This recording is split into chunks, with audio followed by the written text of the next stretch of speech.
শেখ হাসিনা মনে করছিল কিয়ামত পর্যন্ত ক্ষমতায় থাকবে। শেখ হাসিনা পরনের কাপড়টা লইয়া কোনো মতে পলাইছে।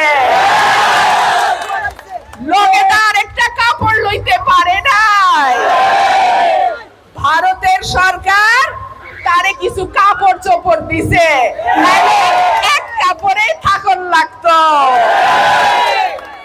আল্লাহর বিচার বড় কঠিন বিচার, আল্লাহর বিচার বড় ভয়ঙ্কর বিচার। আমাদের লাখ লাখ ভাইয়ের উপরে যে নির্যাতন 15 বছরে হয়েছে, আল্লাহ সাক্ষী। আজকে তাকায়া দেখেন, কোথায় শেখ পরিবার, কোথায় হাসিনা, কোথায় রেহানা, কোথায় তাপস? কেউ না।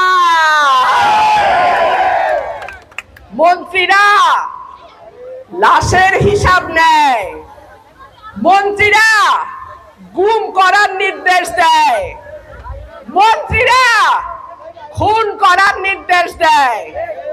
আমার বোনের কাছ থেকে আমার ভাইকে তুলে নিয়ে যায়, আমার ভাইয়ের কাছ থেকে আমার বাবাকে, আমার চাচাকে তারা গুম করে।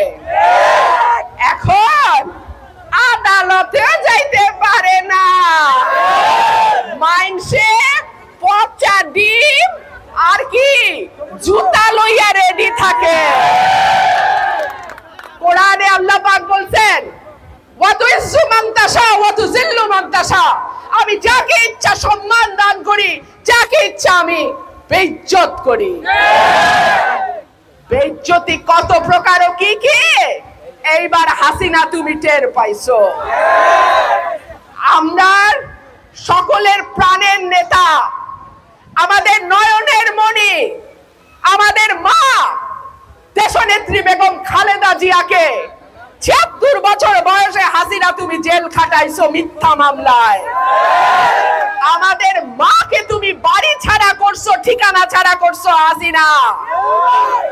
বাংলাদেশের মাটিতে তোমার আর জায়গা হবে না।